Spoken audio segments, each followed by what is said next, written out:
Alright, we're going to do another you catch it, you cook it, you eat it episode. I got a bunch of vermilion snapper still. It's getting close to that point, about day 5 or 6, where I need to decide to freeze it. I've been draining the moisture out of the bags, letting it sweat, and usually now I would vacuum seal it and freeze it, but I'm not set up to do that yet. I just got done moving, so what I'm going to do instead is make fish cakes out of it. When I was younger, one of the first things I learned to cook was crab cakes. But it was always artificial crab meat, and I was younger, I didn't understand it really wasn't the real stuff. So then after reading about different types of methods to cook fish, I said, why don't I take my way I do crab cakes and replace that artificial crab meat with some fresh fish that I caught. So I took a bunch of vermilion fillets, minced them up, and then I got some orange bell peppers, diced them up real fine with a white onion too, and I'm going to mix that together with some breadcrumbs and eggs and some seasoning. Okay, then we're going to fry it in a pan, then we're going to finish it off in the oven for a little bit. Alright, stay tuned. Alright, what we got here is a few fillets of vermilion snapper minced up real fine with all the bones, and I cut out the major blood veins. Then I got some orange bell pepper diced up, some white onion, 3 eggs beaten. I always try and make one more egg than I think because it's always never enough. And then I got some corn on the cob, oil rubbed down with olive oil, and some Tony seasoning sprinkled on top of it. We're just going to roast that in the oven. That's going to be a nice side for the dish. Alright, let's get started. Alright, corn cob's ready to go. Going in the oven at 435. Gonna have to watch that while we do everything else. Oven's broke. Alright, here's our minced fish. We're gonna take that, throw that in the bowl. Okay.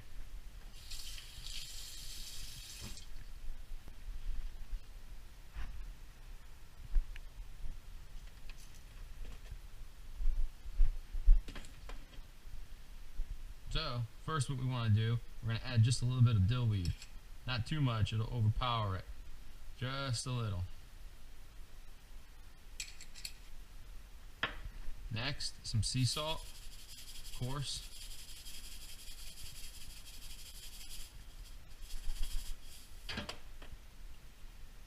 Next, some black pepper.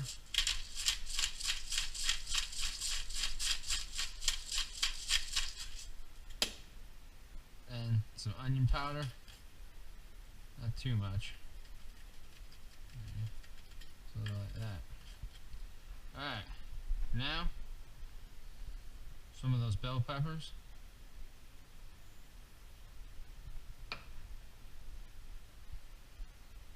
Some of those white onions.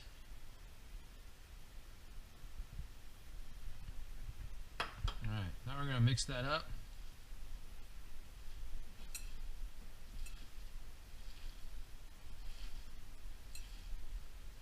Kind of mush it together. Helps dig it in.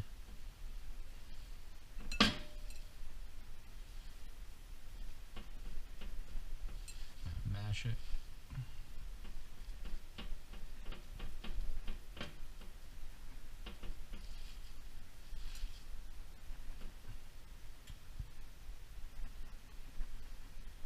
Add a tad bit more seasoning now.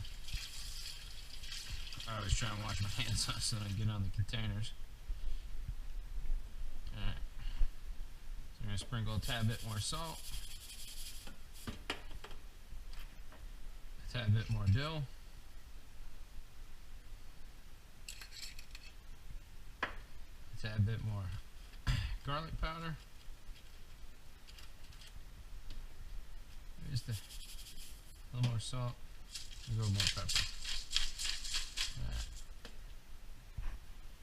Now what we're going to do, we're going to add some breadcrumbs in there, just a little bit before I do the egg. These are just regular Italian breadcrumbs. Oh, sorry, not Italian, the plain kind. I try and stay away from that so you don't get too much of Italian flavor in it.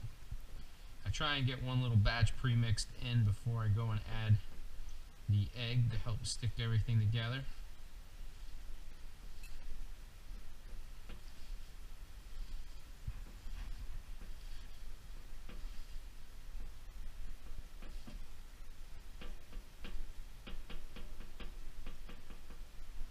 Alright, now we're going to get the egg. Got the breadcrumbs. Throw just a little more in there. This helps bind it. I want to be careful. You don't want to add too much egg. You got to find that right balance.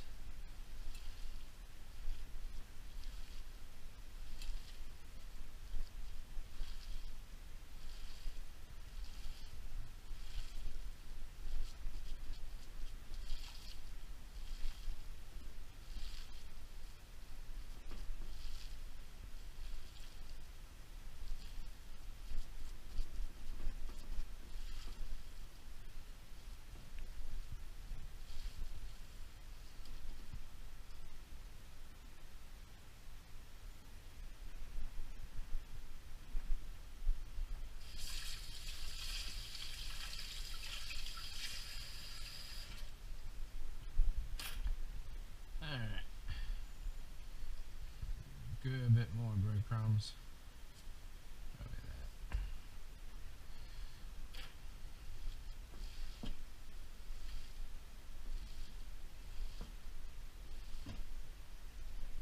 Now we're getting that pasty, almost meatball consistency, like if you were making meatballs.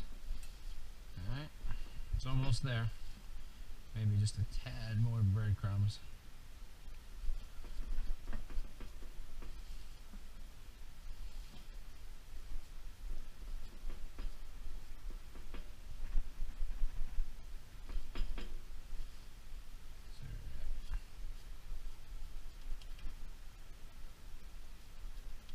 That'll work. We're good on the breadcrumbs. So now you want to make it almost into like a hamburger patty. You don't want to go too thick because you want it to cook even. We'll finish it off in the oven, probably 300 for maybe 10 minutes, depending on how good they cook in the pan. Okay? So we got one.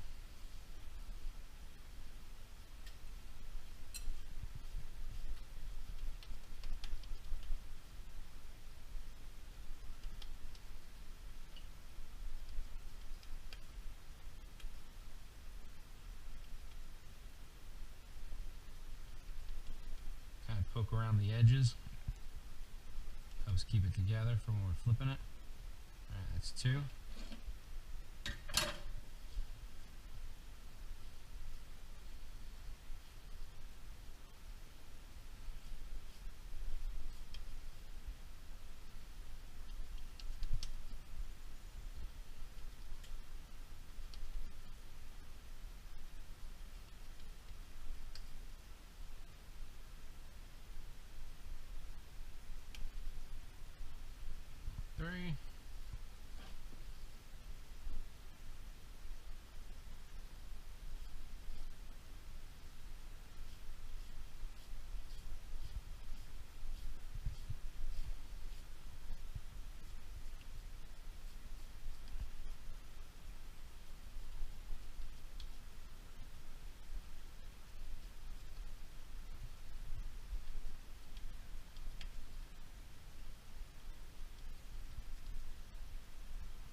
That's 4, and 5.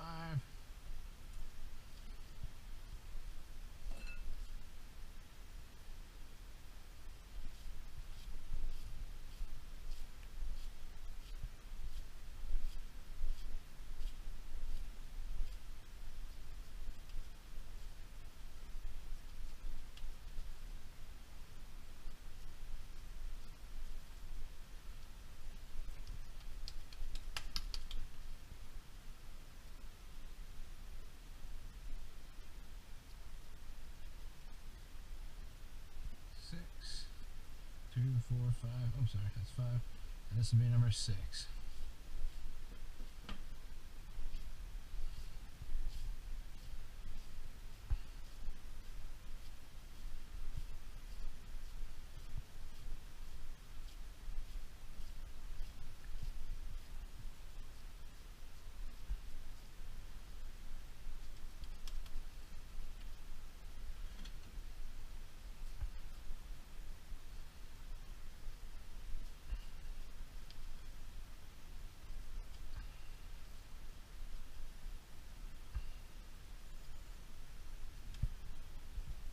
On the hard part, getting all this off your hands.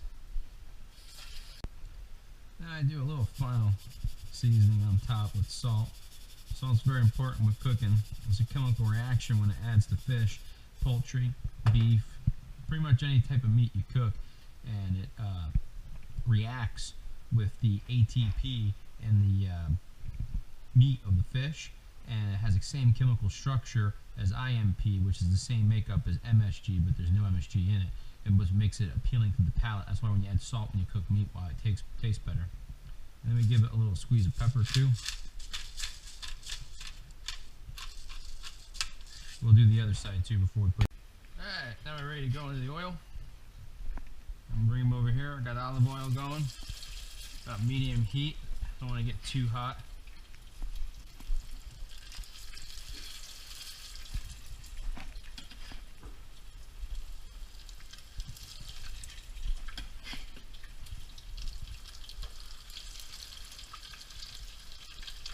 Alright. Have to get those two on the next run. So, exact timing to this, it's really how hot you got your oil. Sometimes it takes a little longer. You just want them nice and golden brown. Then we're going to transport them to a tray for the oven. Corn in there. You just want to keep rotating it like that. Sure it gets nice and cooked. Alright, now we're going to flip them. That's the hard part. Start it over there. There we go. Flip this guy too. There we go. Remember, we're not looking to cook them all the way through. We're just looking to brown them. They'll finish off in the oven just nicely. Nice color to them. Okay. We're checking right now. Yep, that's good. That guy's done.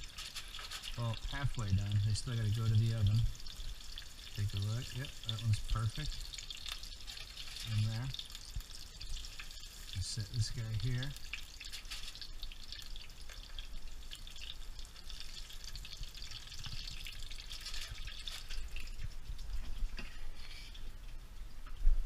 See how quick this goes? Only like 3 minutes per side almost, sometimes 4. Okay, that's the last. So once again, I'm unfortunately using olive oil. I forgot to pick it up when I was at the store today getting stuff to do this. I prefer peanut oil or 50% peanut oil, 50% soybean oil, or even a cottonseed oil I've done before. Okay, good results. The oil lasts longer. You only get one fry out of these and you really can't do them that high temperature. But we can still make it work. A little topping sauce glaze thing. It's very basic and you'd be surprised how easy it is for how good it tastes. Get you some red pepper jelly. Scoop that in there. Alright. Now, get you some horseradish. Clean off our spoon real quick. Actually, we'll just get a new one.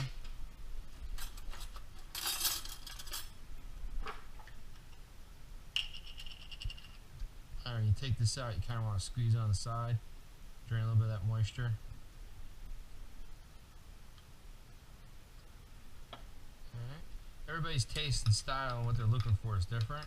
So, good thing is, it's easier to add more jelly. So I usually start out strong. I like a really strong tasting one. Just mix it around.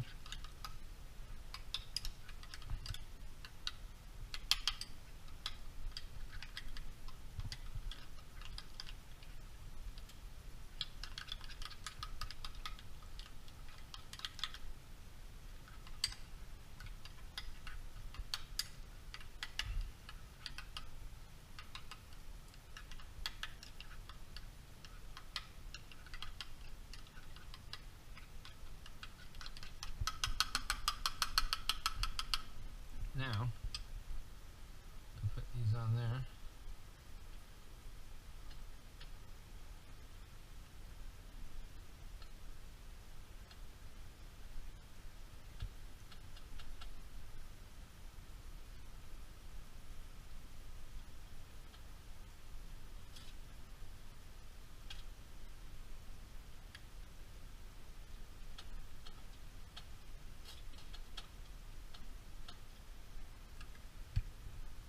This is what puts the crab cakes over the top. I'm sorry, the fish cakes. This recipe started out as a kid. One of the first ones I learned I could cook by myself is crab cakes, so it's forever stuck in my head as crab cakes. There you go. Perfect. Now I'm going to throw these guys in there. Cook. The corn's still going a little bit. It's a little hotter than I would normally do, but I'm trying to save time here. Just got to be careful. Alright, now I'm dropping that temperature down. Going for 300. I'm going to take out that corn. You can already see that jelly sizzling on there. We're going to call that corn good. Oh yeah, it's going to be delicious. I'm going to let that just a little bit longer, let it sizzle, let it soak in. Alright, now we're going to get the kernels off the cob. Pretty easy. Hard part's not making a mess.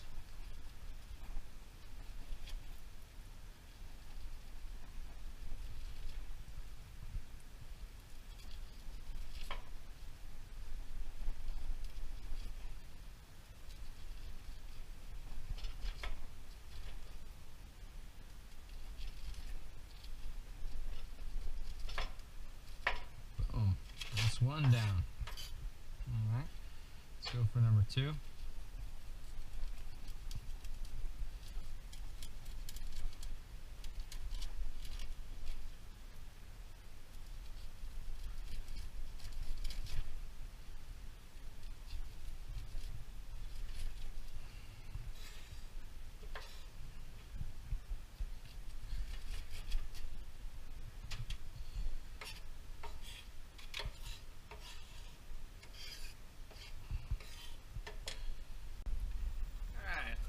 Guys out of the oven.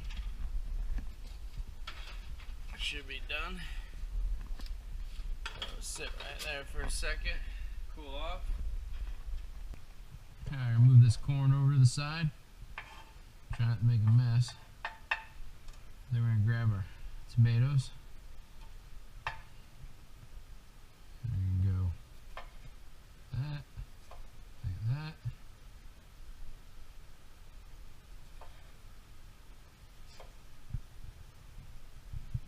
Next is the Napa cabbage.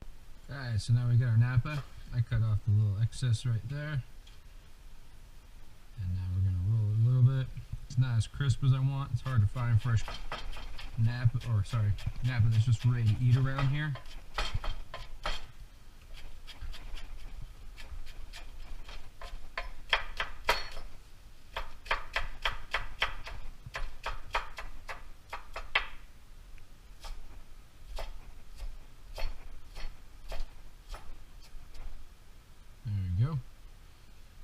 That's the last piece in the puzzle. Vinegar in a bowl, just a tad bit. 2 drops like that. Tad bit of sriracha. Next thing, gonna be then we'll go for that sesame oil. Just a little splash. Okay, so I'm gonna take that back over here.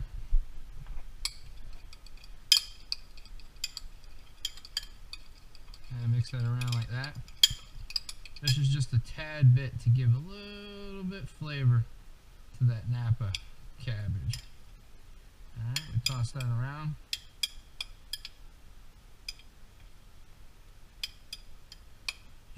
Just a little bit.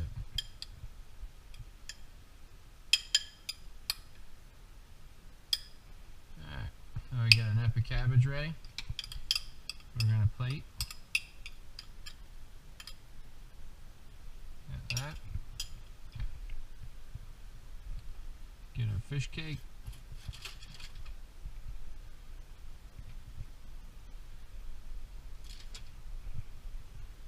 Oh yeah, that looks beautiful. Next, we get some of that corn.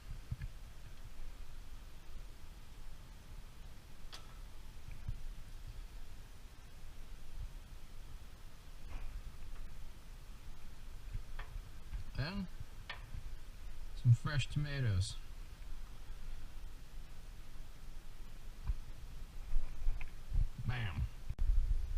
So what we got here is 2 fish cades made with vermilion snapper, also known as mingos, on top of a Napa cabbage with a little bit Asian twist dressing I did, some tomatoes on the side, and some oven roasted corn. Great healthy little snack and a way to make your fish last and to do something different.